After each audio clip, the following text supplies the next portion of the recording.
પોરબંદર સહિત રાજ્યની 9 જેટલી નગરપાલિકાઓને મહાનગરપાલિકાનો દરજ્જો આપવામાં આવતા જે નગરપાલિકાઓ હતી તે મહાનગરપાલિકામાં રૂપાંતરિત થતાં આજે મહાનગરપાલિકાની અંદર વહીવટદાર શાસન છે તે અમલી બન્યું છે। ત્યારે પોરબંદર ખાતે પોરબંદરના વહીવટદાર અને જિલ્લા કલેક્ટર એસડી ધાનાણીએ આજે વહીવટદાર તરીકે ચાર્જ સંભાળતા તેઓએ પોરબંદરની મહાનગરપાલિકા કચેરી ખાતે જઈ અને તેઓએ આજે વિધિવત રીતે ચાર્જ સંભાળ્યો હતો અને સાથે જ જે પોરબંદરના જે અધિકારીઓ છે તેમની સાથે પોરબંદરના વિવિધ પ્રશ્નો અંગે માહિતી મેળવી અને ચર્ચા કરી હતી।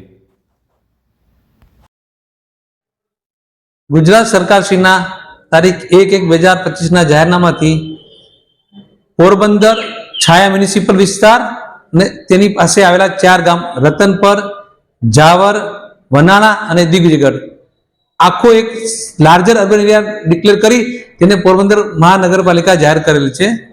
સાથે સાથે પોરબંદર મહાનગરપાલિકાના વહીવટદાર તરીકે મારી એટલે કે એસડી ધાનાણીની નિમણૂક થઈ છે। સદર નિમણૂક મુજબ આજરોજ પોરબંદર નગરપાલિકાનું હવે મહાનગરપાલિકાના બિલ્ડિંગ ખાતે આવીને ચાર્જ સંભાળેલ છે।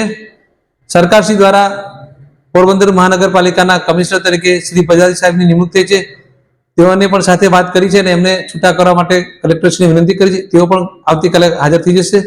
સાથે સાથે મહાનગરપાલિકામાં 2 ડેપ્યુટી મ્યુનિસિપલ કમિશનરની પણ નિમણૂક થઈ છે, જેમાંથી સાથે સાથે ગઈકાલે અસ્તિત્વમાં જે રહેલી હતી પોરબંદર નગરપાલિકા તેના ચીફ ઓફિસર તરીકે ફરજ બજાવતા શ્રી મનન ચતુર્વેદીની પોરબંદર મહાનગરપાલિકાના ડેપ્યુટી કમિશનર તરીકે નિમણૂક થઈ છે।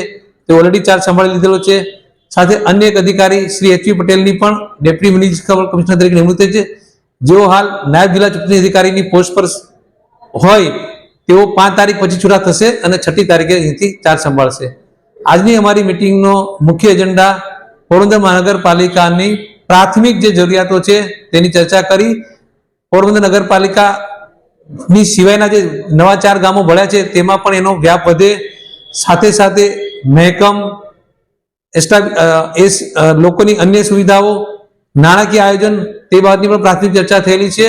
અને સરકારશ્રીનો જે હેતુ છે કે પોરબંદર મહાનગરપાલિકામાં સમાજ તમામ વિસ્તારના નાગરિકોને એક વધારે સારી સુવિધાઓ, શહેરી સુવિધાઓ પૂરી પાડવામાં આવે તે માટે અમે પૂર્વ આયોજન શરૂ કરી દીધું છે। માટે મારી વહીવટદાર તરીકે નિમણૂક થયેલી છે, પરંતુ પોરબંદર મહાનગરપાલિકાના એરિયાને ધ્યાનમાં લેતા, વસ્તીને ધ્યાનમાં લેતા કુલ 11 વોર્ડની રચના થશે। એટલે હાલ પહેલું કામ અમારું એ પણ સાથે સાથે રહેશે કે પોરબંદર મહાનગરપાલિકાના વોર્ડનું